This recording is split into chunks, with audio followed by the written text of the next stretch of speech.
Assalamualaikum warahmatullahi wabarakatuh.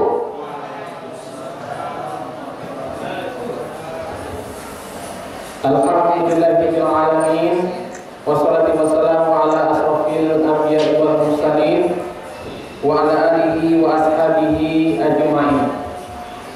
Asyhadu la ilaha illallah wahdahu la syarika lah wa asyhadu anna Muhammadan abduhu wa rasuluh sallallahu alaihi wasallam la nabiyya ba'da. Tidak kata yang pantas kita ucapkan kecuali ucapkan rasa puji dan syukur kepada Allah Subhanahu wa taala dengan nikmat dan karunia-Nya yang diberikan kepada kita. Dengan izin Allah kita dapat mengangkat kaki dan tangan menuju ke masjid ini dalam rangka kegiatan bulanan kita, itu tasbih. Mudah-mudahan kita mohon dan berharap kepada Allah kegiatan ini berjalan dengan baik dan mudah-mudahan kita mendapatkan ilmu yang akan disampaikan oleh Ustaz nantinya. Selawat beserta salam tidak lupa kita kirimkan buat arwah junjungan kita yang ingin besar Muhammad sallallahu alaihi wasallam. Allahumma shalli ala Muhammad wa ala ali Muhammad. Kaum muslimin yang berbahagia, saudara-saudara yang sama-sama kita hormati, Kepala Sekretariat Yayasan Askia Sumatera Barat, Kepala Direktur PSDM dan Sosial, Direktur Pendidikan Yayasan Askia Sumatera Barat, Konsta di lingkungan Yayasan Askia Sumatera Barat, pimpinan Yayasan Askia Sumatera Barat, terusnya Ustaz-Ustazah yang berhadir pada kegiatan hari ini. Baik, langsung saja kegiatan kita pada hari ini. Pertama, protokol yang tengah berlangsung. Selanjutnya mari kita dengarkan bacaan ayat suci Al-Quran yang akan dibacakan oleh Ustaz Ardi Putra. Pada saat Ardi dipersilakan.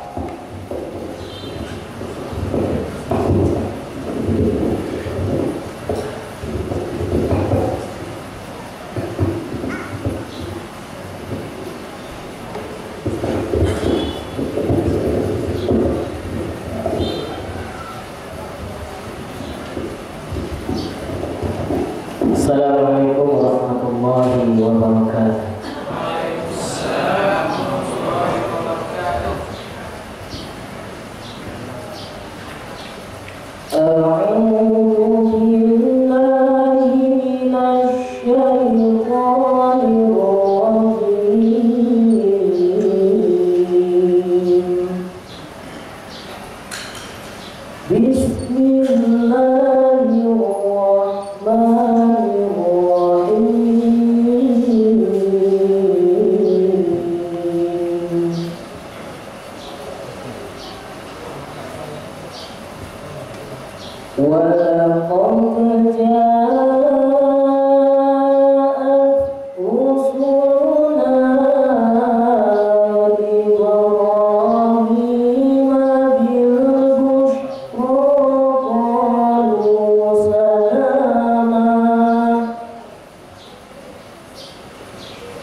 Terima kasih kita ucapkan kepada Ustaz Abdi yang telah membacakan ayat suci Al-Quran di hadapan kita bersama-sama. Mudah-mudahan dengan bacaan tadi menambah kesukaan kita untuk mendengarkan acara selanjutnya. Selanjutnya kita acara selanjutnya agar acara ini berjalan baik dan mohon kepada Allah. Untuk itu kita dengarkan doa yang akan dibacakan sampaikan Ustaz Edi Kampuya. Kalau Ustaz Edi dipersilakan.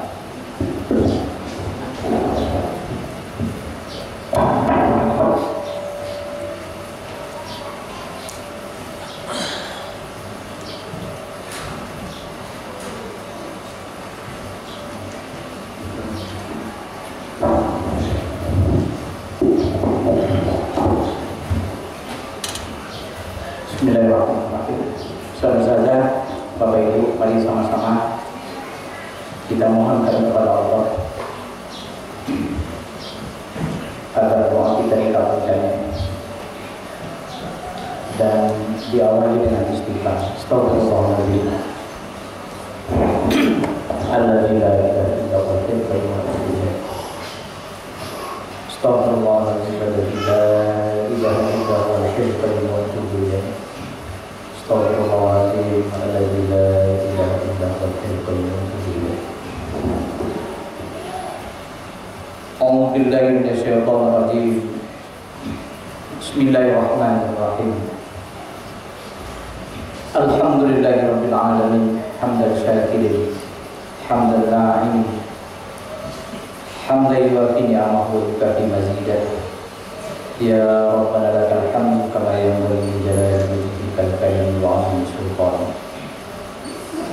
Allahumma ya Allah, Allahumma ighfir lana dzunubana wa liwalidayna warhamhuma kama rabbayana shighara.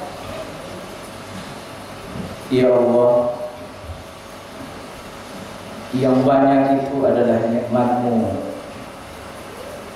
yang sedikit itu adalah rasa syukur kami kepadamu. Yang luas dan yang maha besar itu adalah ampunan-Mu ya Allah.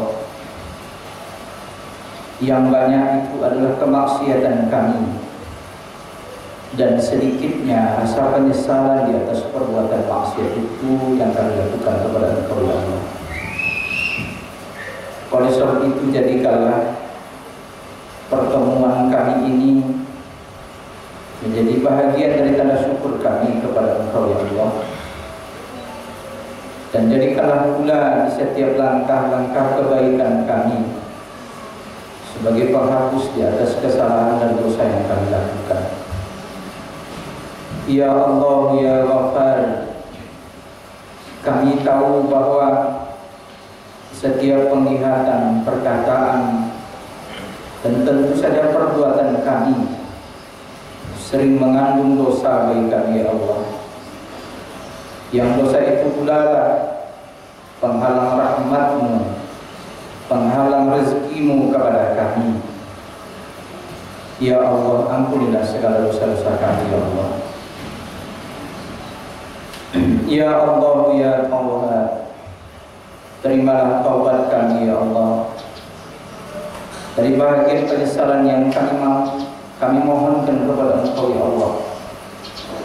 Bahkan tetesan air mata kami dari penyesalan itu kami bermohon kepada Engkau ya Allah, menjadi penyebab padamnya neraka jahanam bagi kami.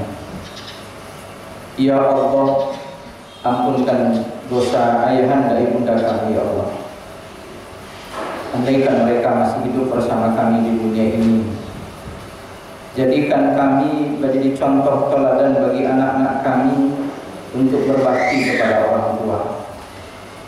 Jadikan lisan-lisan kami, jadikan waktu-waktu yang terbaik bagi kami, semuanya adalah tanda bakti kami kepada-Mu. Ya Allah, ya Ghaffar, jika mereka sudah berbeda alam dengan kami mohonkan kepada Engkau ya Allah, ampunilah segala dosa, terimalah segala amal kebaikan, mudahkan dan jauhkan hisab kubur bagi mereka ya Allah. Ya Rabbana lakal hamd. Ya Allah, ya Halim, lembutkanlah kami dalam berucap, dalam bertindak, dalam melakukan sesuatu ya Allah. Karena sering kami terjadi ketika pengetahuan Islam kami, bahkan kami yang telah bergelar sebagai murabbi-murabbiyah ini, sering tidak berbanding lurus dengan perangai dan perbuatan kami dalam kehidupan sehari-hari. Ya Allah, jadikan Al-Quran yang ada dalam dada kami sebagai pembentuk karakter kebaikan bagi kami, dan jauhkan kami dari sifat zalim ya Allah. Karena kami telah menyaksikan betapa orang-orang yang zalim terhadap Islam, seperti negara Sri Lanka, dihancurkan oleh Allah Subhanahu wa taala. Jauhkan kami dari kezaliman itu ya Allah, bahkan kezaliman terhadap saudara-saudara kami sendiri. Ya Allah, jauhkan sifat nifaq dalam diri kami ya Allah, karena kami sering membacanya dalam Al-Quran. Orang-orang munafik itu berada dalam neraka yang paling bawah. Ya Allah ya Rabbana lakal hamd. Pengetahuan dan wawasan Islam yang kami miliki ya Allah, kami bermohon kepada Engkau ya Allah, seperti itulah pula lurusnya kami dalam berakhlak, bertindak, berbuat, sehingga kami adalah guru yang digugu, guru yang dicontoh, murabi yang dijadikan teladan oleh murid-murid kami ya Allah ya Rabbana lakal hamd.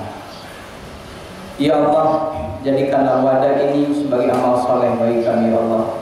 Berkahilah di setiap perbuatan dan langkah kaki kami, agar ini menjadi bekal untuk akhirat kami ya Rabbana lakal hamd.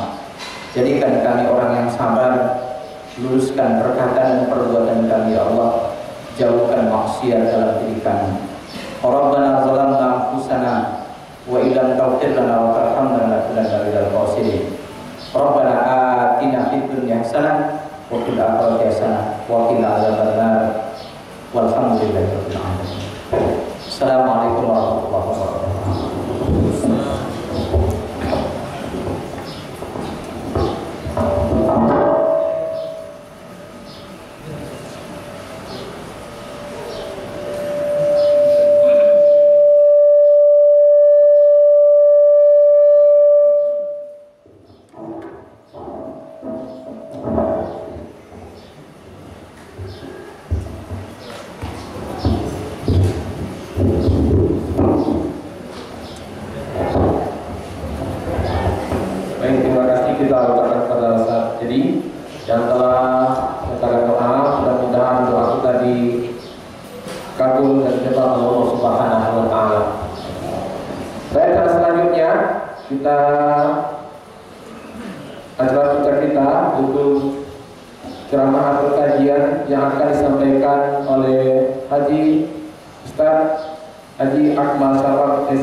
Bismillahirrahmanirrahim.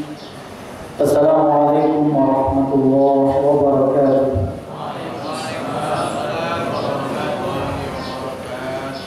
Alhamdulillahirabbil alamin. Wassalatu wassalamu ala asyrafil anbiya'i wal mursalin wa ala alihi wa sahbihi ajma'in. ونصلي ونسلم على حبيبنا المصطفى ورسولنا المجتبى وعلى آله ومن اتبع هداه. قال الله تعالى في محكم التنزيل وهو أصدق القائلين: أعوذ بالله من الشيطان الرجيم، بسم الله الرحمن الرحيم. يا أيها الذين آمنوا اتقوا الله حق تقاته ولا تموتن إلا وأنتم مسلمون. يا أيها الذين آمنوا اتقوا الله وقولوا قولا سديدا يصلح لكم أعمالكم ويغفر لكم ذنوبكم ومن يطع الله ورسوله فقد فاز فوزا عظيما. وقال صلى الله عليه وسلم: أصحابي كالنجوم بأيهم اقتديتم اهتديتم. صدق الله العظيم وصدق رسوله الكريم ونحن على ذلك من الشاهدين. Yang sama-sama kita hormati para pimpinan yayasan, kemudian pimpinan unit, ustaz-ustazah yang hadir dalam agenda taskih pada bulan ini. Semoga kita semua senantiasa dalam ridha Allah, senantiasa dalam ketaatan kepada Allah Subhanahu wa taala, dan dari waktu ke waktu kita semakin dekat dan terus mendekat kepada Allah Subhanahu wa taala.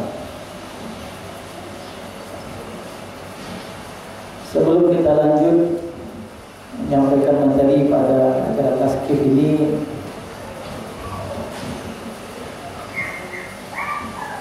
di dalam hadis yang diriwayatkan oleh Imam Al-Bukhari dan Imam Muslim, di mana Rasulullah SAW mengatakan, "Ittala'tu fil jannati fa ra'aitu aktsara ahliha al-fuqara, wa ittala'tu fil nari fa ra'aitu aktsara ahliha an-nisa." Rasulullah pernah mengatakan bahwasanya beliau melihat di surga, karena Rasulullah diperlihatkan surga ketika peristiwa Isra dan Mi'raj itu, diperlihatkan kepada beliau dan beliau melihat aktsara ahliha al-fuqara, kebanyakan penduduk surga itu fuqara, orang fakir. Wa qara'tu fin nar, dan ketika diperlihatkan kepada Rasulullah tentang neraka, dan beliau melihat fara'aitu aktsara ahliha an-nisa, kebanyakan penghuninya itu wanita. Tapi insyaallah bukan para ustazah di sini, karena saya perhatikan setiap kali taskih selalu yang penuh itu lebih dulu adalah bagian ustazah. Mudah-mudahan para ustazah yang kita doakan min ahli nar, tidak termasuk yang banyak di neraka itu. Dan kita berharap para kita ini termasuk fuqara, yang berharap jadi fuqara. Kita berharap menjadi al-aghniya min ahli jannah, orang-orang kaya penghuni surga. Tapi ini belum berimbang, takutnya berat ke sana, kurang berat ke sini ya. Jadi, ya biasa tentu juga kita sholat kan penuh juga di sini biasanya.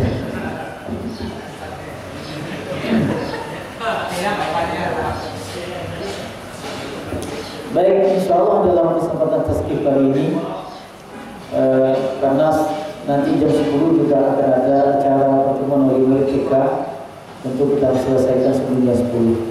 Mungkin sebelum jam 10 tentu para wali murid sudah akan hadir di sekitar ini. Insyaallah pada kesempatan taskih kali ini kita akan mencoba mengenal sedikit tentang kehidupan salah seorang sahabat yang mulia, dan sahabat tentu banyak sekali. Dalam kesempatan ini kita akan menjelaskan sahabat yang mulia yang bernama Anas bin Malik. Anas bin Malik. Ustaz-ustazah yang dirahmati Allah Subhanahu wa taala, mungkin sebelum kita masuk menjelaskan tentang sosok ini, perlu kita ketahui kenapa kita harus selalu mencari, menggali, mengenali para sahabat. Di antaranya Rasulullah SAW menyebutkan tentang masa sahabat tersebut. Rasulullah katakan khairul quruni qarni, sebaik-baik masa adalah masaku. Maksudnya masa beliau adalah masa beliau saat punya wahyu dan bersama dengan para sahabat. Dan itulah sebaik-baik masa.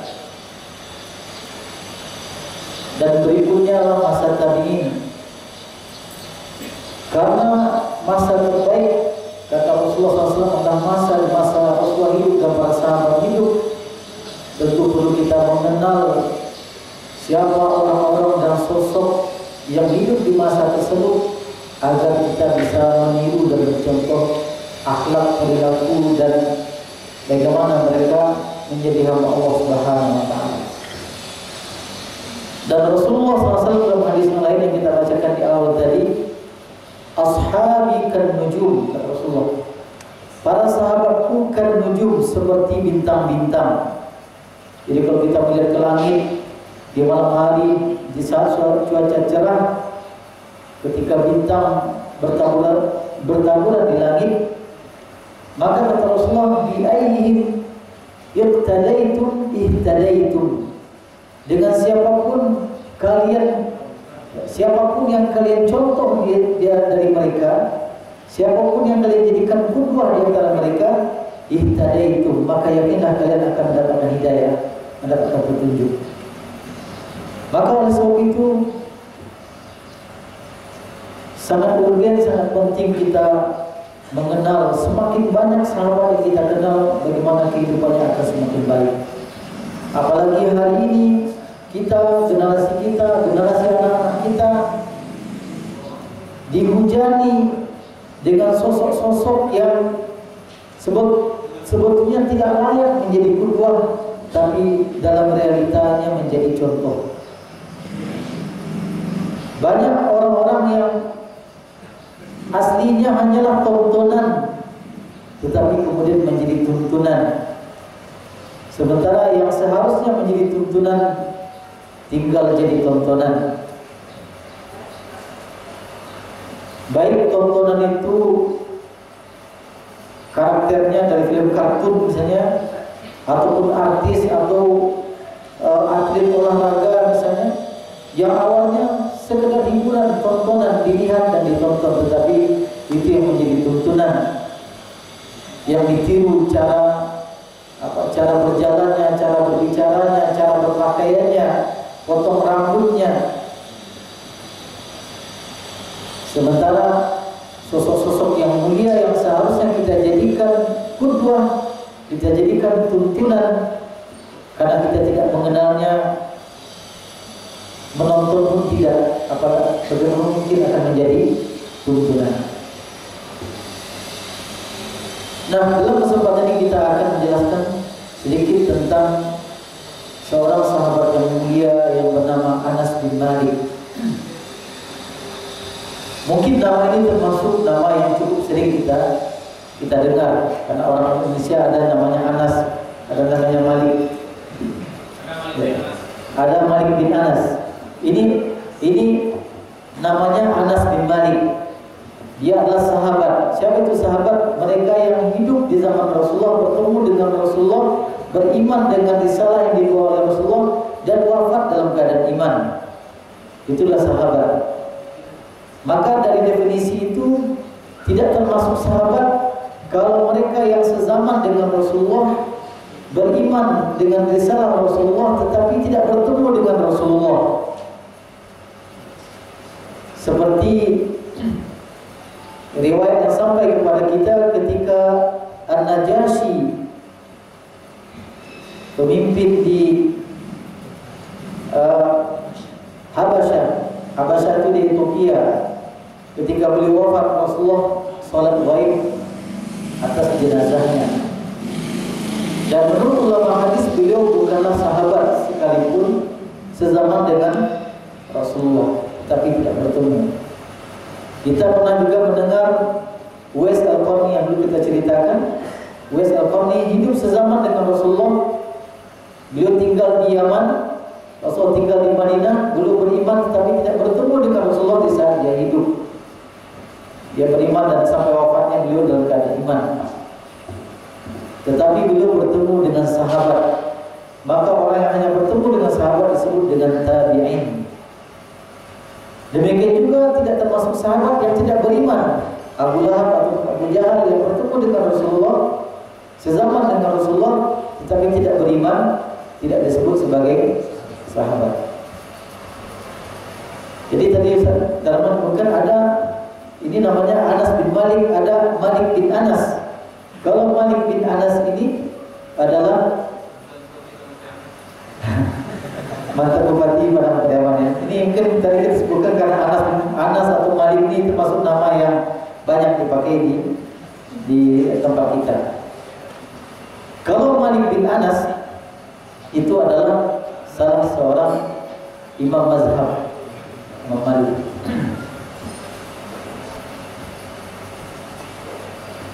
Nah, yang kita sampaikan di sini adalah sahabat. Anas bin Malik ini nama lengkapnya adalah Anas bin Malik bin An-Nadhr bin Damdam Al-Ansari Al-Khazraji An-Najjari. Jadi kalau dari nama dan laqab atau gelarnya itu kita bisa menyimpulkan beliau adalah min ahli Madinah. Karena ada Al-Ansari, artinya dia termasuk kaum Ansar. Al-Khazraji kita tahu ada kabilah besar yang ada di Madinah. Sebelum Rasulullah itu ada Aus dan Khazraj. Nah, beliau termasuk dari Khazraji.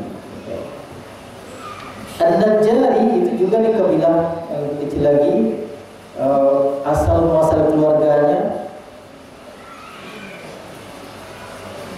Dan beliau dilahirkan atau lahirnya adalah 10 tahun sebelum hijrah Rasulullah SAW dari Mekah ke Madinah.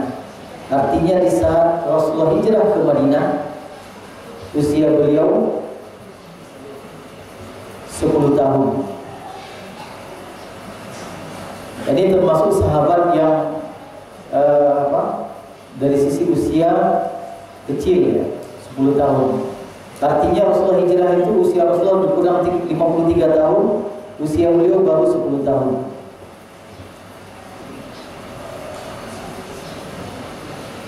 Sahabat Anas bin Malik ini adalah sahabat yang dikatakan oleh Imam Az-Zahabi dalam kitab Siyar A'lam An-Nubala, ini menyimpulkan atau meringkas tentang sosok Anas bin Malik ini.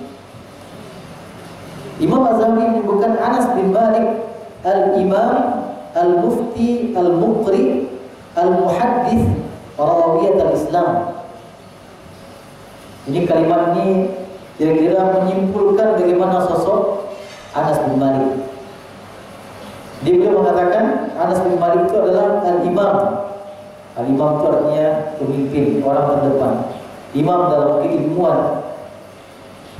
Kemudian al-Mufti, menjadi tempat rujukan untuk bertanya, untuk meminta fatwa. Al-Muqri, beliau juga adalah orang yang mahir dalam qiraah, menjadi rujukan bagi para sahabat dalam qiraah. Al-Muhaddith, beliau juga dikenal sebagai muhaddith. Bahkan para ulama hadis menyebutkan beliau adalah orang Ansar yang paling banyak meriwayatkan hadis dari Rasulullah SAW. Ada lebih kurang 2.286 hadis yang tercatat dan sampai kepada kita yang diriwayatkan oleh Anas bin Malik dari Rasulullah SAW. 2.286 hadis bisa ditemukan dalam Sahih Bukhari atau Sahih Muslim, riwayat-riwayat yang disampaikan oleh Anas bin Malik dari Rasulullah Sallallahu Alaihi Wasallam.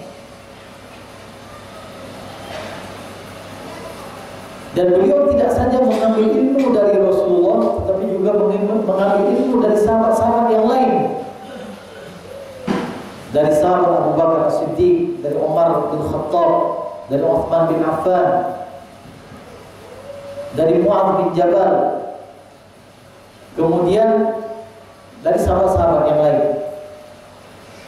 Lalu para tabi'in, generasi setelah sahabat, juga banyak mengambil ilmu dari sahabat Anas bin Malik ini.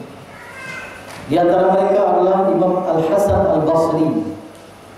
Imam Hasan Al-Basri ini juga nama yang banyak di Indonesia ya. Mantan Gubernur Sumbar juga Hasan Basri dulu. Jadi Imam Hasan Al-Basri itu adalah min kibarit tabi'in, termasuk pembesar kalangan tabi'in. Juga ada Ibnu Sirin, ada Qatadah, dan mereka ini semua berguru atau mengambil ilmu dari Anas bin Malik. Termasuk juga khalifah yang disebut dengan khalifah kelima, Umar bin Abdul Aziz. Itu juga mengambil ilmu dan belajar dari Anas bin Malik. Kemudian Anas bin Malik ini tadi kita sebutkan beliau lahir 10 tahun sebelum hijrah Rasulullah dari Makkah ke Madinah. Beliau adalah sahabat yang disebutkan oleh para ulama akhiruhum wafatan, sahabat yang paling terakhir wafat,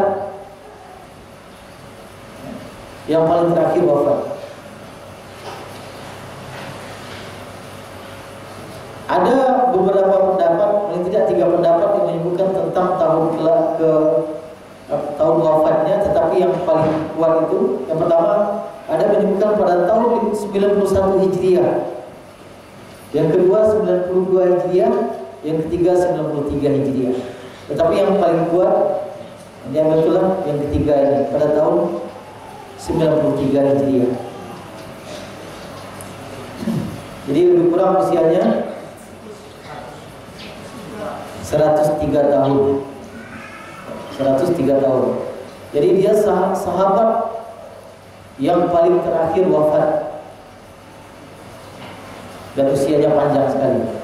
Jadi setelah Rasul wafat itu beliau masih hidup lebih kurang 83 tahun. Setelah Rasul wafat dia masih hidup lebih kurang 83 tahun.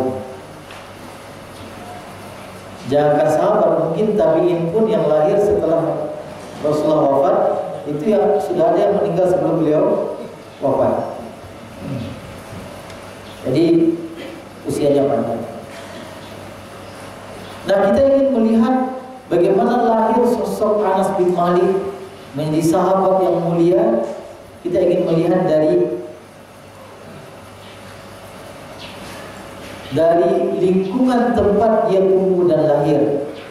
Maka kita akan jelaskan di sini di antara orang yang berpengaruh terkait dengan pendidikannya, tentang perkembangannya dan bagaimana dia berislam. Tentu nanti Rasulullah salah satunya. Yang pertama adalah ibunya. Jadi di lingkungan terdekat yang membentuknya itu adalah keluarganya. Dan keluarganya ini kita sebutkan 2. Yang pertama ibunya. Ibunya bernama Ummu Sulaim. Ummu Sulaim.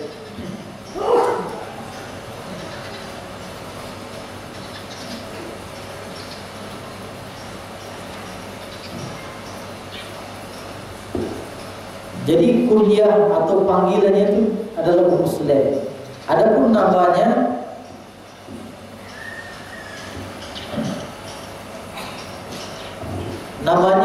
adalah Sahlah. Ada juga yang memanggil namanya itu Ar-Rumaitha dengan ta, tetapi juga ada dengan shad Ar-Rumaitha. Ada riwayat yang menjelaskan tentang panggilan beliau itu Ar-Rumaitha dengan shad. Nah, Ummu Sulaim inilah seorang wanita yang mulia. Beliau karena anaknya tadi Anas bin Malik itu adalah Ansari, artinya penduduk Madinah. Ummu Sulaim ini juga adalah berasal dari Madinah. Bagaimana Islamnya Ummu Sulaim ini? Kita tahu ketika Bai'atul Aqabah yang pertama pada tahun 12 Hijriah, ada 12 orang penduduk Madinah yang melaksanakan haji ke Mekah, kemudian bertemu dengan Rasulullah. Rasulullah menyampaikan dakwah Islam dan mereka menerima Islam itu. Kemudian 12 orang ini kembali ke Madinah. Yang 12 ini kemudian Selain yang 12 ini, Rasulullah juga memerintahkan memutus seorang sahabat Mus'ab bin Umair menjadi duta pertama dalam Islam, mengiringi 12 orang penduduk Madinah ini untuk berdakwah di Madinah. Kemudian 12 orang ini ditambah Mus'ab bin Umair kembali ke Madinah, berdakwah di Madinah. Kemudian dakwah tersebut berkembang, diterima oleh penduduk Madinah, dan tahun berikutnya pada Bai'atul Aqabah yang kedua itu ada lebih kurang 72 dari penduduk Madinah yang berhaji, kemudian berbaiat lagi di Aqabah, 72 laki-laki dan 3 orang wanita ikut berbaiat. Intinya 2 kali baiat ini, dari baiat pertama itu dakwah sudah menyebar di Madinah. Salah satu yang menerima dakwah setelah Bai'atul Aqabah yang pertama itu adalah Ummu Sulaim. Setelah dia mendengarkan tentang Islam dari mereka yang berbaiat ini, dia langsung menyatakan keislamannya. Setelah beliau berislam, beliau tidak diam diri seperti itu saja. Beliau langsung mengajak suaminya. Siapa suaminya? Malik. Kan tadi Anas bin Malik ya. Suaminya Malik bin An-Nadhr bin Damdam. Dia ajak suaminya. Suami ini juga orang terpandang, tetapi suaminya ini tidak mau menerima Islam. Beliau marah sekali kepada Ummu Sulaim. Akhirnya dia tinggalkan Ummu Sulaim itu dan dia pergi ke Syam. Syam itu daerah Palestina atau daerah kalau hari ini Yordan. Dia pergi ke Syam, kemudian beliau meninggal di sana. Nah, setelah itu Ummu Sulaim menikah. Tapi sebelum menikah itu, jadi ada yang datang kepada beliau, seorang laki-laki yang terpandang, namanya Abu Talha, datang ingin meminang Ummu Sulaim. Apa kata Ummu Sulaim? Inna mislaka la turab. Sesungguhnya orang seperti engkau ini kalau meminang tidak mungkin ditolak. Menunjukkan bahwasanya secara strata sosial Abu Talha ini adalah orang yang terpandang, tak mungkin ditolak. Walakinnaka ta'budu syajar.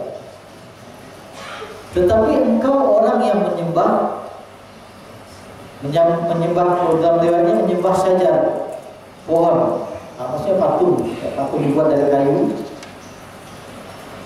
Sedangkan saya adalah seorang mukminah yang menyembah Allah Subhanahu wa taala.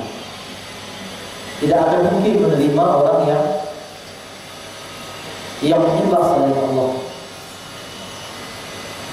Jika engkau mau, saya tidak minta mahar apa-apa. Maharnya adalah masuk Islam. Apa jawaban Abu Talha? Kalau begitu saya pikir-pikir dulu lah. Ya, pikir-pikir dulu. Namun setelah beliau berpikir, Allah memberikan hidayah dan beliau menerima untuk masuk Islam, dan akhirnya mereka menikah. Apa kata Ummu Sulaim kepada Anas? Apa kata Ummu Sulaim kepada Anas? Wahai Anas, nikahkanlah aku dengan Abu Talha. Jadi yang menikahkan, yang menjadi walinya itu adalah anak beliau, Anas. Dan ini akad nikah ini terjadi sebelum Bai'atul Aqabah yang kedua. Sebelum Bai'atul Aqabah yang kedua.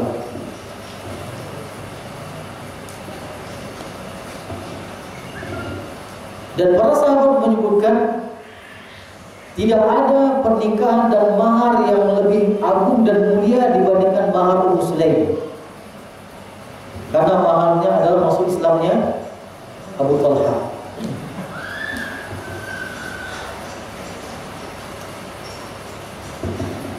Ada riwayat yang menjelaskan tentang kemuliaan dan keutamaan Ummu Sulaim ini. Rasulullah menyebutkan dakhaltul jannah, karena Rasulullah dimuliakan surga. Fasami'tu khashfatan, aku mendengar langkah kaki di surga. Faqala man hadha? Rasulullah bertanya, ini langkah kaki siapa? Lalu dikatakan qalu hadhihi Al-Ghumaisa. Ini juga salah satu panggilan Ummu Sulaim, Al-Ghumaisa. Hadhihi Al-Ghumaisa bintu Milhan. Jadi Ummu Sulaim itu adalah namanya Ummu Sulaim binti Milhan. Ayahnya Milhan. Ummu Anas bin Malik. Ini riwayatnya muttafaqun alaih, Bukhari dan Muslim. Jadi Rasulullah dalam mimpinya melihat, mendengar ada langkah kaki di surga. Kemudian beliau bertanya, langkah kaki siapa itu? Itulah langkah kaki dari Ummu Sulaim. Mungkin nanti kita akan semakin yakin kenapa beliau layak mendapatkan surga, mendapatkan jannatullah dengan amal terbaik yang dia lakukan.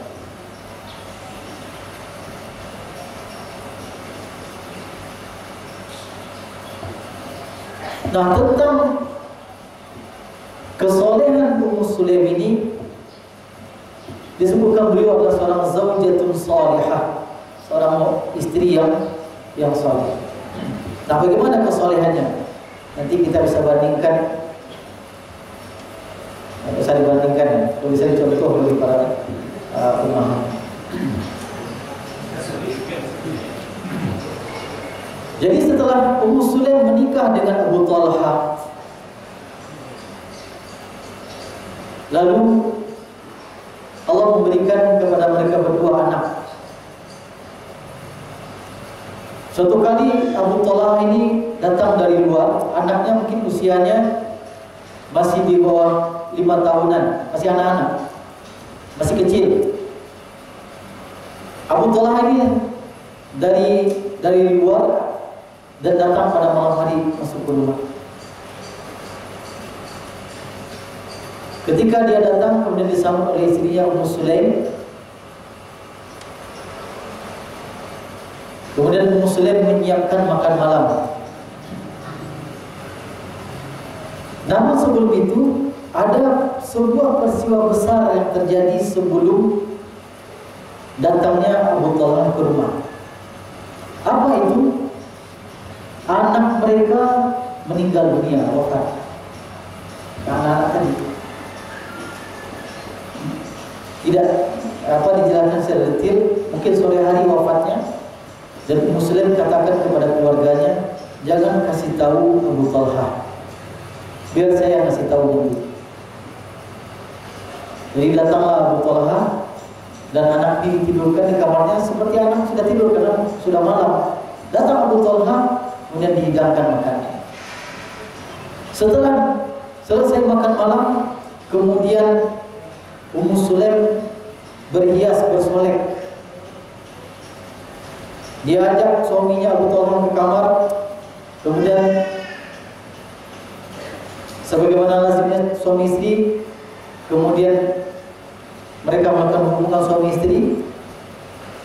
Setelah itu, setelah dia lihat suaminya puas, kemudian dia berkata seperti ini, wahai Abu Talha, apa pendapatmu apabila suatu kaum meminjamkan barang kepada seseorang dan sampai pada waktunya kemudian kaum tadi mengambil lagi barang tadi? Kira-kira bagaimana pendapatmu? Apa jawaban Abu Talha? Itu kan biasa karena miliknya, kemudian diambil, tidak ada alasan bagi yang meminjam kemudian untuk menahan. Yang meminjam tentu akan merelakan dengan penuh keikhlasan, karena memang dia meminjam sampai pada waktunya, tentu akan diambil lagi. Setelah Ummu Sulaim mendapatkan jawaban seperti itu, lalu dia mengatakan, ihtasib ibnaka. Maknanya lebih kurang, niatkanlah anakmu menjadi pahala timbangan pahala bagimu, karena dia sudah dipanggil oleh Allah Subhanahu wa taala.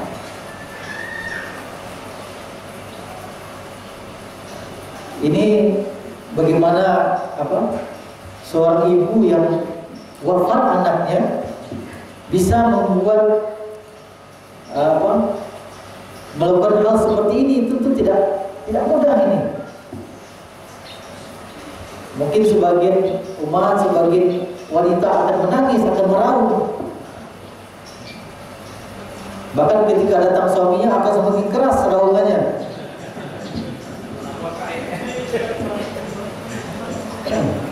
Tetapi itu tidak terjadi pada Ummu Sulaim. Sehingga marah ini Abu Talha. Kenapa engkau lakukan seperti ini? Marah beliau. Sampai akhirnya beliau pergi dan mendatangi Rasulullah dan menceritakan apa yang terjadi tentang kematian anaknya, tentang apa yang dilakukan Ummu Sulaim. Kemudian apa kata Rasulullah? Barakallahu lakuma fi ghabibi lailatikuma.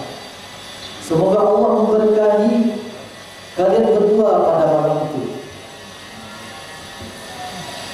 Dan dalam ayat disebutkan Allah setelah itu Ummu Sulaim hamil lagi dan lahir anak, yang anak itu kemudian diberi nama langsung oleh Rasulullah.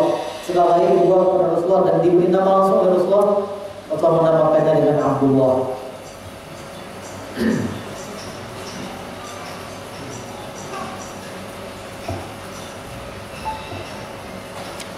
Ini bisa dicobakan nanti ya. Tapi tidak usah minta anak tidak meninggal dunia dulu. Nah, apa saja bentuk amal solehnya yang lain? Beliau adalah di antara wanita yang sering ikut dalam jihad. Jadi berjihad itu memang yang ikut berperang adalah laki-laki, tetapi para wanita juga ada beberapa yang ikut berjihad. Di antara yang sering ikut berjihad itu adalah Ummu Sulaim.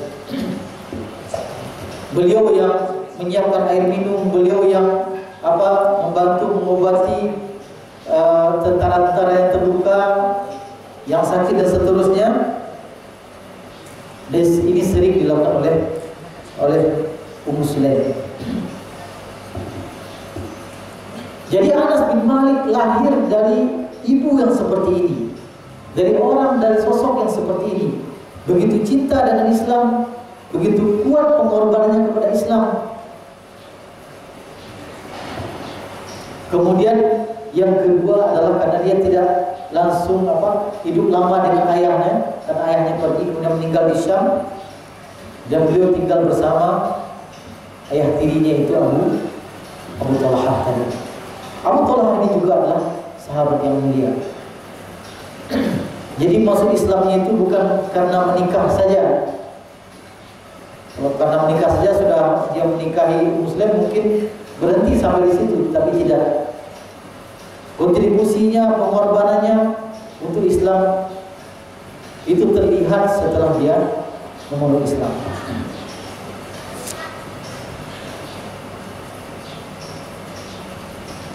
Nah, terkait dengan Abu Talha ini disebutkan syahidah al-masyahid kulliha. Dia ikut semua peperangan bersama Rasulullah. Dari perang Badar, perang Uhud, perang Khandaq, sampai terakhir Fathu Makkah, kemudian Hajjatul Wada. Bahkan dalam perang Uhud yang kita kenal, kita ketahui bagaimana di awal kaum musyrikin itu terus dipukul mundur, kemudian berbalik. Di antara sahabat yang melindungi Rasulullah dengan dadanya itu adalah Abu Talha. Jadi dua sosok ini, Ummu Sulaim dan Abu Talha, ini orang betul-betul mencintai Rasulullah paling mahal pada dirinya untuk menjaga Rasulullah SAW.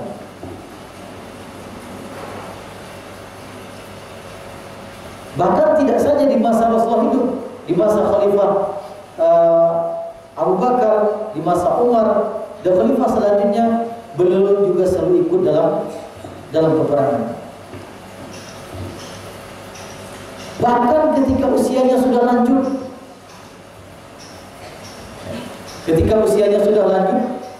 mungkin sudah lebih 80, ada peperangan, kemudian beliau ingat firman Allah dalam surat At-Taubah, "Infiru khifafan wa thiqala." Berangkatlah engkau perang khifafan wa thiqala. Khifafan itu artinya secara bahasa dalam keadaan ringan. Thiqala itu artinya berat. Dalam tafsiran ada banyak. Khifafan itu artinya di antara maknanya kalau sudah tua. Khifafan itu dalam keadaan muda, ya, masih muda.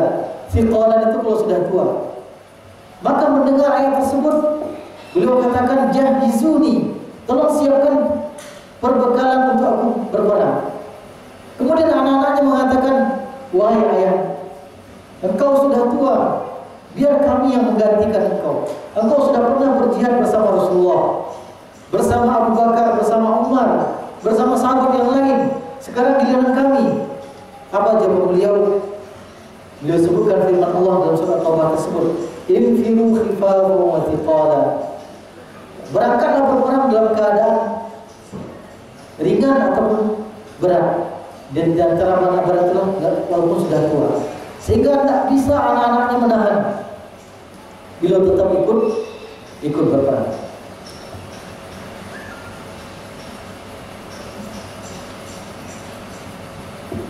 Itu pengorbanan dalam bentuk fisik, berjihad, dan juga harta. Juga ada pengorbanan dalam bentuk harta yang lain, dalam bentuk harta. Jadi beliau memiliki kebun kurma di Madinah itu, yang biasa disebut dengan Bayraha. Terkenal sekali kebun milik Abu Talha ini. Rasulullah pun kadang sering masuk ke kebun tersebut dan diberi minum, diberi kurma oleh Abu Talha. Dan itu kebun kurma yang sangat dia senangi. Nah, ketika turun firman Allah yang berbunyi, "Lan tanalu birra hatta tunfiqu mimma tuhibbun." Kalian tidak akan sampai kepada tingkatan albir, tingkatan kebaikan yang paling tinggi, sampai kalian bisa menginfakkan apa yang kalian cintai. Lalu mendengar ayat tersebut, dia datang kepada Rasulullah, "Ya Rasulullah, hadza bustani, inilah kebunku. Wa huwa ahabbul amwali ilayya, dia adalah harta yang paling aku cintai. Faja'altuhu fi sabilillah." Lalu aku jadikan semua kebun ini di jalan Allah. Dia sedekahkan kebun yang sangat dia cintai tersebut. Karena mendengar firman Allah, tidak akan sampai seorang kepada derajat albir, derajat kebaikan yang paling tinggi, sehingga dia menafkahkan, menginfakkan apa yang dia sukai.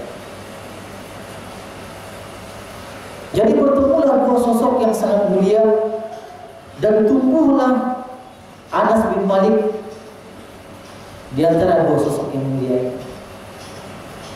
Jadi di lingkungan yang baik, di tengah keluarga yang baik, orang tua yang baik, pendidik yang baik, lahirlah kemudian anak yang baik, yaitu Anas bin Malik.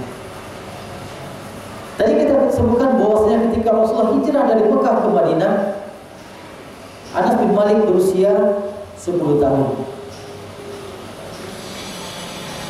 Ketika Rasulullah sampai di Madinah, Ummu Sulaim datang kepada Rasulullah. Dia bawa anaknya, Anas bin Malik.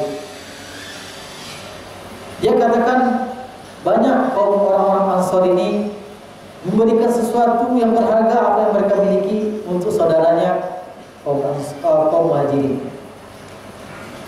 Maka saya ingin memberikan sesuatu yang paling mahal yang saya miliki. Apa itu? Jadikanlah anak saya sebagai pelayanmu. Jadi dia mengatakan kepada Rasulullah, ini Anas bin Malik, tolong diterima sebagai orang yang bisa melayani engkau, walaupun usianya masih 10 tahun. Makanya beliau dikenal dengan khadimu ar-Rasul, pembantu. Dan Anas itu bangga dengan panggilan seperti itu, sebagai khadim, sebagai pelayan Rasulullah Sallallahu Alaihi Wasallam.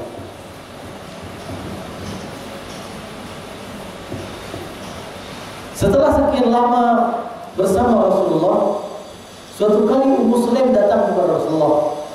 Kemudian dia berkata, ya Rasulullah, ini Anas bin Malik ini sudah cukup lama bersama engkau, mendampingi engkau, menyertai engkau, melayani engkau.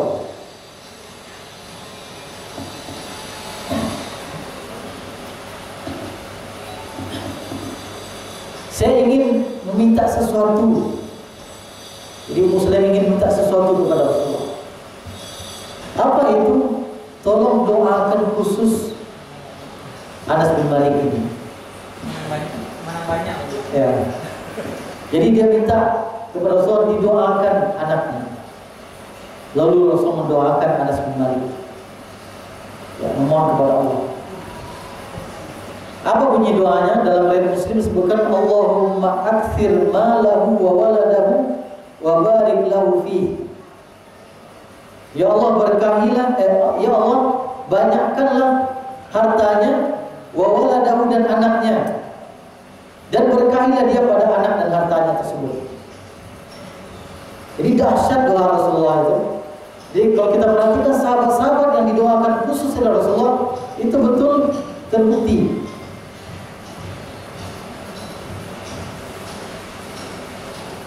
Paman Rasulullah Abbas bin Abdul Muttalib, ketika lahir anaknya, yaitu yang beliau beri nama Abdullah, ini dikenal dengan Abdullah bin Abbas atau Ibnu Abbas. Ketika lahir Ibnu Abbas, beliau datang kepada Rasulullah dan didoakan oleh Rasulullah. Apa doa Rasulullah? Allahumma faqihu fid din wa 'allimhu ta'wil. Ya Allah, fakihkanlah dia dalam agama, fahamkanlah dia dalam agama, dan ajarkanlah dia takwil. Jadi doanya itu makbul. Sehingga Abdullah bin Abbas ini adalah sahabat, dia termasuk sahabat yang kemudian dikenal dengan Bahrul Ummah. Bahrul artinya lautan. Lautan itu kan luas, memiliki ilmu yang luas. Atau disebut juga dengan yang pertama tadi Bahrul artinya lautan, atau juga ada disebut dengan Habrun. Kalau Bahrul ba dulu baru ha, kalau ini Habru baru ba. Habrun itu artinya tinta. Tinta yang biasa digunakan untuk menulis, ya, mengabadikan ilmu. Itu gelar yang melekat pada Abdullah bin Abbas. Dan memang kenyataan dia menjadi min fuqaha'is sahabah, termasuk orang yang faqih di kalangan para sahabat. Nah, doa Rasulullah untuk Anas bin Malik ini juga terbukti. Kalau di dalam ayat lain disebutkan, Allah warzuqhu malan wa waladan. Ya Allah, berikanlah rezeki untuknya berupa harta dan anak-anak. Jadi ada beberapa riwayat, sehingga di antara ulama menyebutkan doa Rasulullah untuk beliau itu tidak sekali, karena ada beberapa redaksi. Tetapi intinya yang berulang itulah doa untuk mendapatkan harta dan anak-anak dan diberikan keberkahan.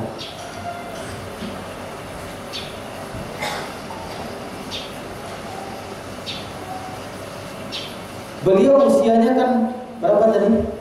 103 tahun.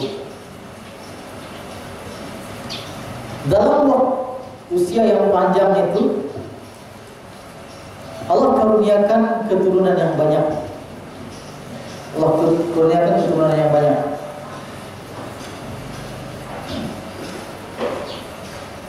disebutkan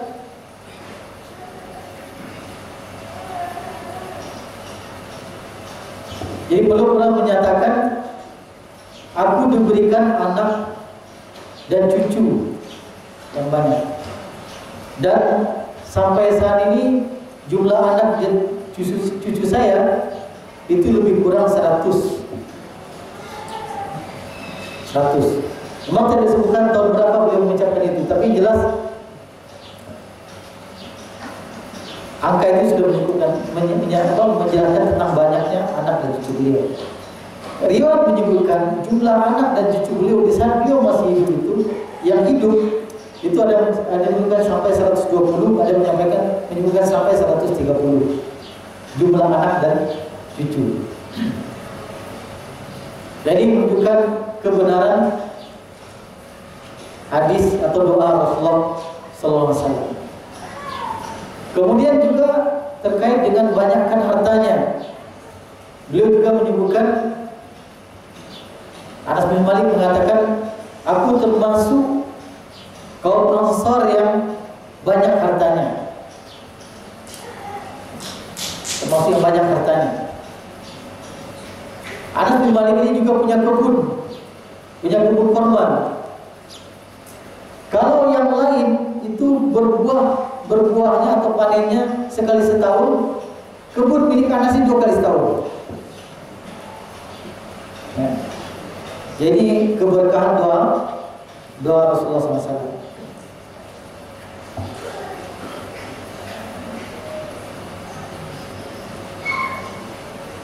Jadi Anas bin Malik tumbuh dan lahir dari keluarga yang salihah, min usratin salihah, min ummin salihah, dan juga dari ayah, walaupun bukan ayah kandungnya, juga sosok yang saleh. Jadi beliau sudah masuk Islam. Ya, beliau dulu Islam sebetulnya dari ayah tirinya, karena ibunya setelah dia masuk Islam itu langsung menceritakan apa yang dia dengar dari sahabat tentang Rasulullah, sehingga penduduk Madinah dahulu setelah mereka berislam itu betul-betul selalu menunggu kapan Rasulullah akan datang ke Madinah. Termasuk juga Anas bin Malik, diceritakan selalu oleh Ummu Sulaim tentang sosok yang mulia ini. Jadi muncul kerinduan untuk ingin cepat bertemu dengan Rasulullah. Jadi beliau sudah berislam dari sejak kecil, mungkin usia sebelum 10 tahun, usia 8 atau 9 tahun. Nah, karena beliau adalah menjadi pelayan pendamping Rasulullah fil hadar was safar, dalam kondisi mukim Rasulullah atau dalam perjalanan, fil harbi was silmi, dalam peperangan ataupun juga dalam keadaan tidak perang, Anas selalu ikut. Bahkan Anas ikut Rasulullah dari sejak perang Badar, walaupun tidak ikut berperang, karena dalam perang Badar itu usianya baru 12 tahun. Dia tidak ikut berperang, tetapi ikut menyiapkan keperluan Rasulullah. Dia ikut ke Badar itu, tapi tidak ikut berperang, tapi hadir di Badar. Di perang Uhud juga beliau hadir di Uhud, tetapi belum ikut berperang karena usianya. Jadi begitu dekatnya dengan Rasulullah SAW, kemanapun Rasulullah pergi, beliau selalu mengikuti. Jadi ada suhbatun salihah, ada pertemanan, ada interaksi yang baik, yang dekat dengan Rasulullah SAW. Sehingga Rasulullah dalam beberapa riwayat kita temukan sering memanggil Anas bin Malik ini dengan ya bunayya. Ini juga menunjukkan bagaimana Rasulullah itu begitu dekat dengan Anas bin Malik. Dan Anas bin Malik menyebutkan selama 10 tahun beliau mengkhidmah melayani Rasulullah.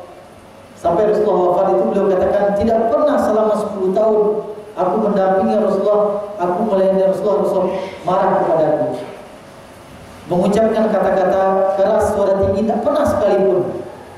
Jadi beliau mendapatkan muamalatun hasanah dari Rasulullah SAW. Sehingga suhbah atau pertemanan beliau dengan Rasulullah SAW yang begitu baik itu memberikan kesan yang begitu mendalam pada diri Anas bin Malik. Sehingga nanti ketika Rasulullah wafat, dalam waktu tertentu beliau sering menangis. Kalau sudah disebutkan Rasulullah, beliau sering menangis. Saking dekatnya beliau dengan Rasulullah. Dan termasuk karena dekatnya beliau Rasulullah, beberapa hal yang mungkin yang agak sekret terkait dengan Rasulullah, sangat pribadi atau privasi terkait dengan Rasulullah, beliau mengetahuinya. Memang Rasulullah berpesan terkait dengan beberapa hal yang sangat pribadi, yang rahasia, ada yang disampaikan Rasulullah, tolong dijaga, tidak disampaikan. Tetapi ada yang tidak dilarang, tetapi juga sesuatu yang privasi, yang sangat pribadi, tetapi kita temukan riwayat sampai kepada kita. Apa diantaranya? Ini riwayat ini menjelaskan bukan tentang aib Rasulullah, tetapi sebetulnya tentang kesempurnaan manusia, Rasulullah sebagai manusia. Kesempurnaan Rasulullah sebagai manusia, sebagai laki-laki. Anas bin Malik menceritakan bagaimana kana Rasulullah SAW yadulu ala nisa'ihi at-tis'an fi lailatin. Jadi Rasulullah pernah mendatangi 9 istrinya itu dalam satu malam. Dalam riwayat disebutkan dengan sekali mandi, ada yang menyebutkan setiap sekali datang itu dia mandi. Ini kan privat sekali, tetapi disampaikan oleh Anas bin Malik. Saking dekatnya beliau dengan Rasulullah.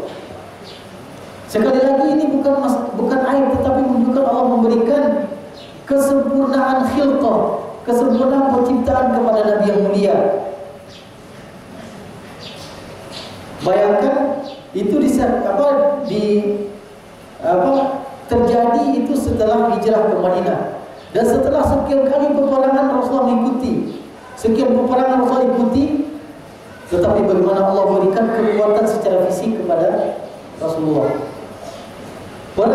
Peperangan yang beliau lakukan juga itu usianya sudah di atas 53. Ya, perang Badar itu pada tahun 2 Hijriah.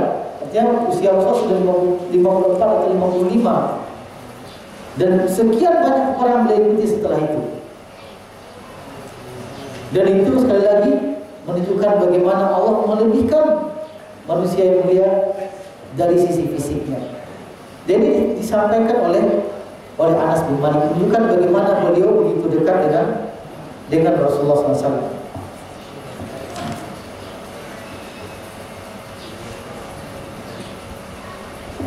Beliau mengatakan ada 2 hari yang sangat berkesan dalam kehidupan beliau.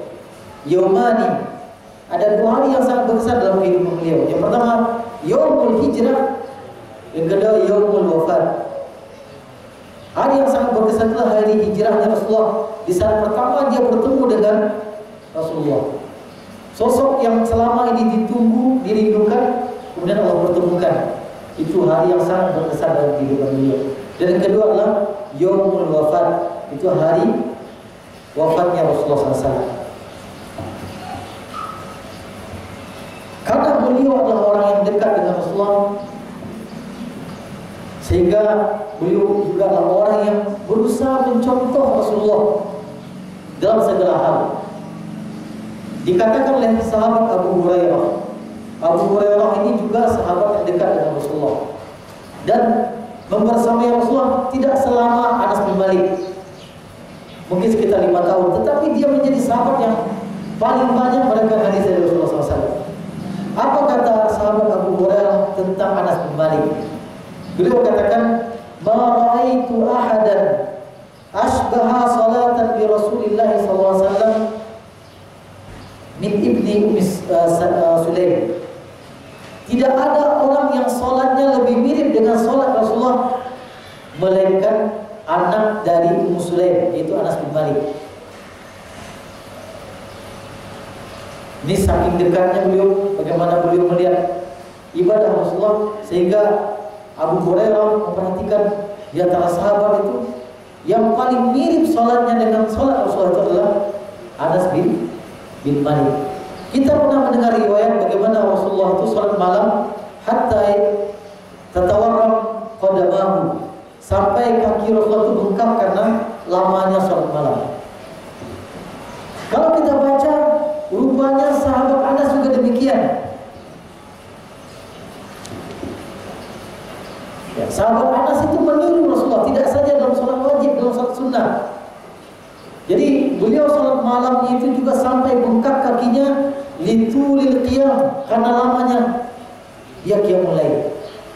Jadi betul-betul mencontoh salat Rasulullah. Bukan dalam masalah ibadah saja, bahkan dalam masalah yang mubah. Jadi ada tumbuhan yang biasa dimakan menjadi lalapan atau sayuran.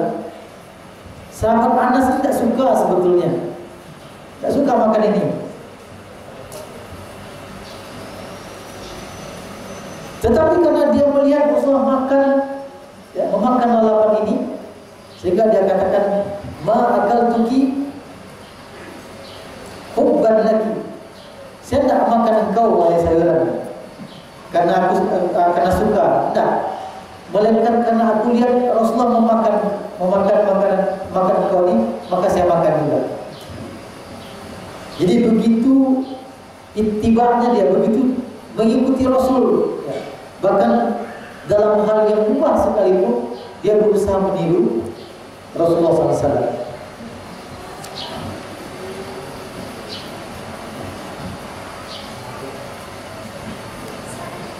Kemudian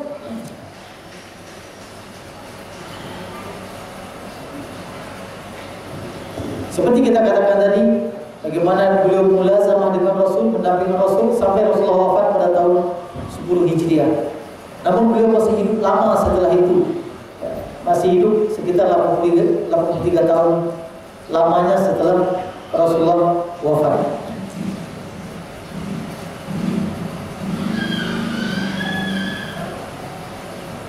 Dan tadi di awal kita katakan, karena seringnya dia mulazamah dengan Rasul, dia termasuk sahabat yang banyak meriwayatkan hadis dari Rasulullah.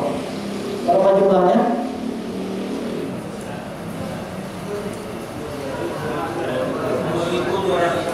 Ya, 2286 hadis. Itu karena lamanya dia bersama Rasul, mulazamah dengan Rasul, dan juga panjangnya umur beliau. Nah, dari kisah tadi, jadi beliau wafat di Basrah. Ya, wafat di Basrah di Irak pada tahun 93 Hijriah. Dalam usia lebih kurang 100 tahun, dan beliau menurut ulama adalah orang atau sahabat yang terakhir wafat. Jadi beliau pernah ditanya menjelang beliau wafat itu, siapakah di antara sahabat yang masih hidup saat ini? Beliau katakan tidak ada lagi. Tidak ada lagi yang masih hidup. Yang tabi'in pun mungkin juga sudah banyak meninggal, beliau masih hidup. Jadi beliau wafat di Basrah pada tahun 93 itu. Jadi kisah yang kita sampaikan tadi beberapa hal yang bisa kita ambil karena waktu sudah menjelang jam 10. Yang pertama, ahamiyatu al-bi'ah wal nasya'ah as-salihah. Urgensi dan pentingnya lingkungan tempat tumbuhnya seorang anak. Dan lingkungan yang pertama itulah keluarga, ayah dan ibunya atau orang-orang terdekat di mana seorang anak itu hidup. Dan kita, lembaga inilah adalah salah satu lingkungan yang kita rekayasa untuk menciptakan dan melahirkan anak yang baik. Maka tentu harus selalu kita lihat diri kita, apakah kita sudah menjadi orang tua, menjadi pendidik yang baik sehingga layak kemudian lahir anak-anak yang baik. Kemudian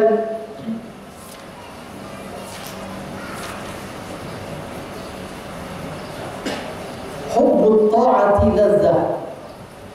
Jadi cinta dalam ketaatan, cinta mentaati Allah itu adalah sebuah kenikmatan.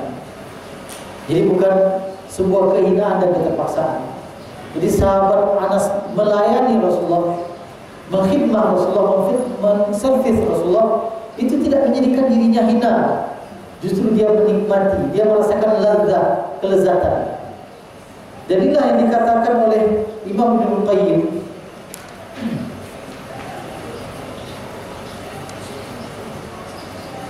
Imam Ibnu Qayyim menyebutkan al-muhibbu yataladzadzu bi khidmati mahbubihi. Orang yang mencintai itu akan menikmati melayani yang dicintainya.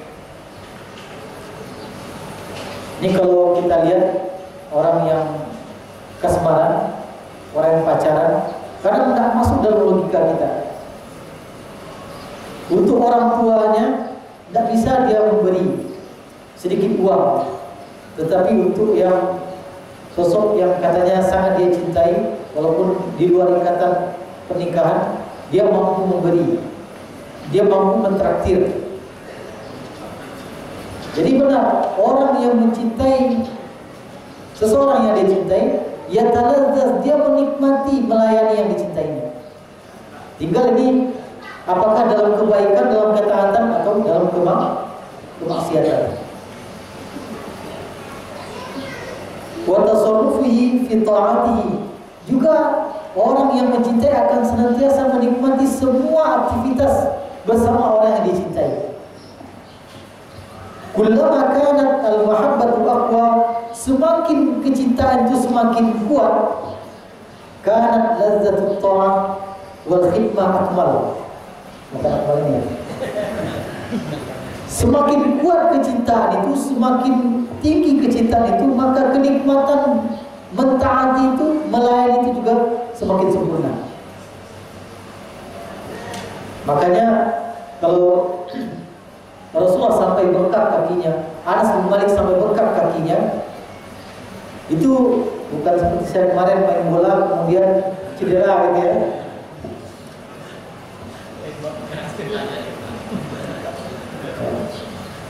Ada yang buru babi kemudian cedera, enggak.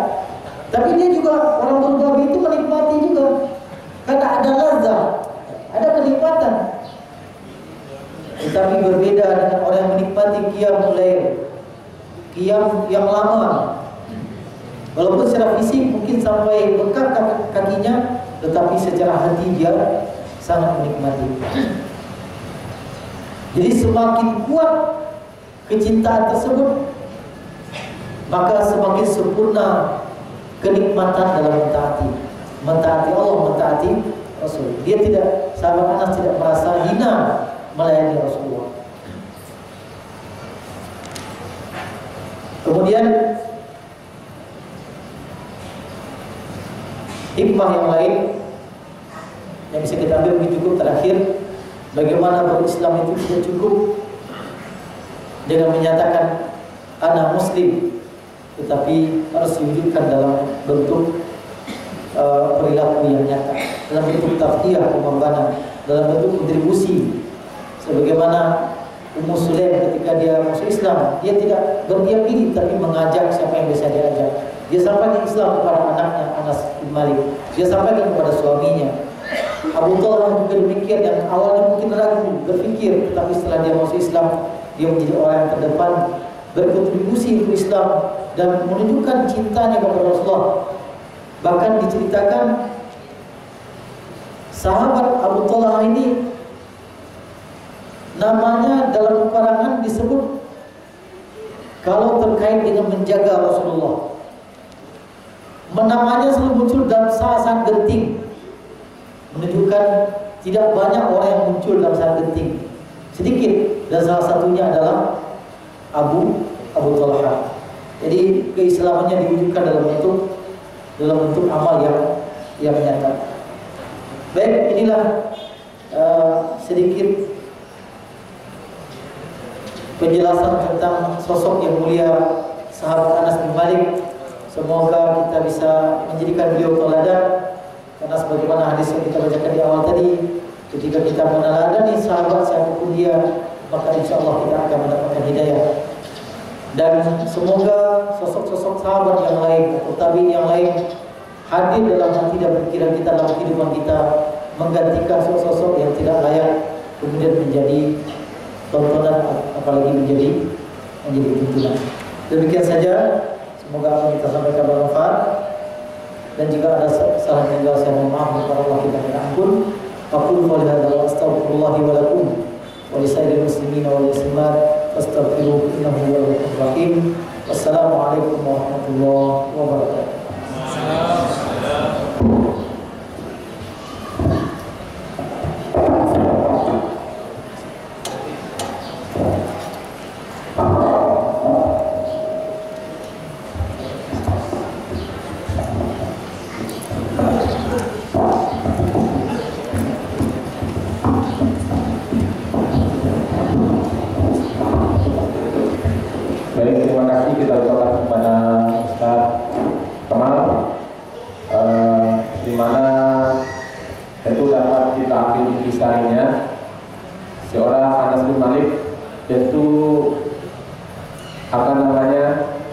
lahir begitu saja dengan ilmu yang luar biasa, tapi tentu ada proses-proses yang dia lakukan lebih keluarganya. Jadi banyak intisari yang terdapat dari sini. Mudah-mudahan kita dapat contoh dari sahabat-sahabat Rasulullah yang lainnya. Baik, Ustaz dan semuanya, karena waktu yang membatasi kita, karena jika ada acara sampai jam 10 ini, tidak ada tanya jawab, jadi kita cukupkan kegiatan kita pada hari ini. Saya sebagai pembawa acara, kalau ada kesalahan-kesalahan, mohon maaf. Kita tutup dengan hamdalah, alhamdulillahirobbilalamin, doa penutup majlis, wa Baik, saya sudahi dengan baca wabillahi taufiq wal hidayah. Assalamualaikum warahmatullahi